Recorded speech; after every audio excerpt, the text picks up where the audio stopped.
Here are 10 reasons why Southeast Asia is indispensable to global peace and security. Reason number one, strategic location. Southeast Asia links the Indian and Pacific Oceans, carrying a total trade of about $3.5 trillion worth. Trade between East Asia and Europe, Africa, Middle East passes through this region. Number two, Southeast Asia is an economic powerhouse in its own right.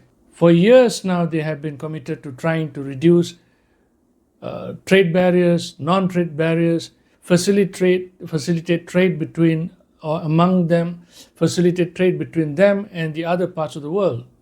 In fact, Southeast Asia is home to the world's largest free trade agreement, known as the Regional Comprehensive Economic Partnership Agreement, that links Southeast Asia and China and several other countries.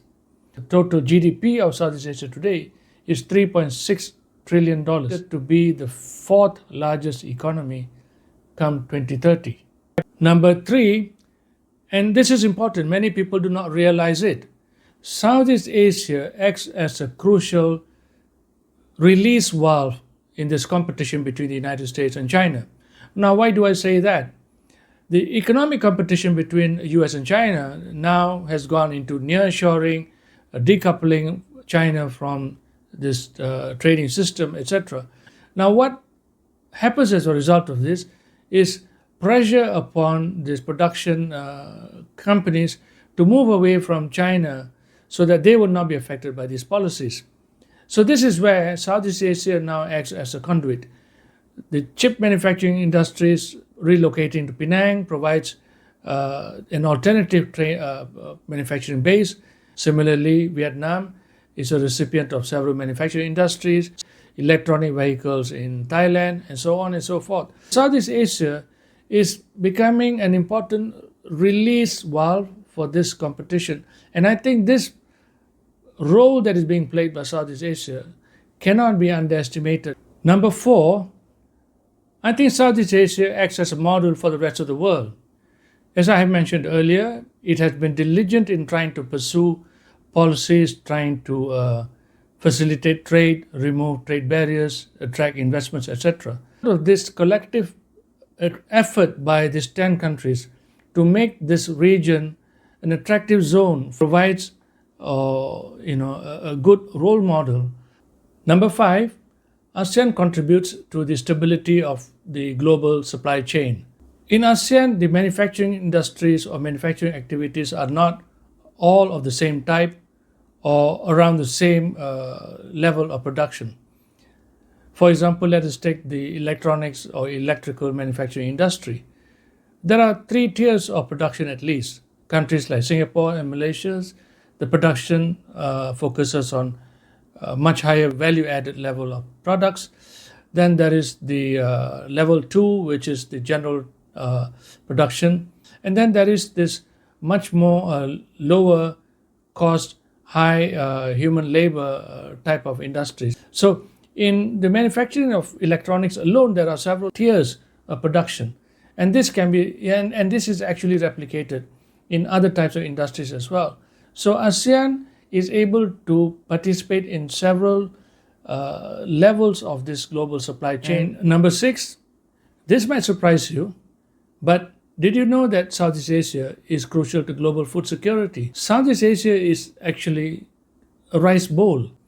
And insofar as edible oil is concerned, Indonesia and Malaysia alone produces about 1/3 of global edible oil. And Southeast Asia's fish production accounts for something like 1/5 of global fish production, or about 21.6%. So for a region that is about 3 or 4% of the global world surface, it is a major contributor in food stability globally. Number seven is environmental reasons.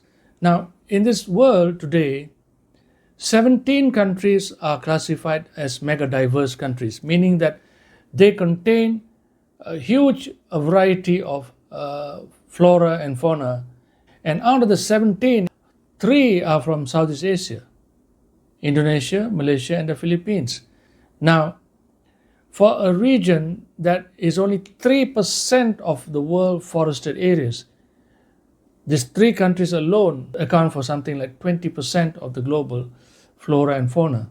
Number 8, ASEAN is the main keeper of peace in the region. For over 40 years, Southeast Asia has been free of conflict. It has been peaceful. And this is certainly attributed to ASEAN.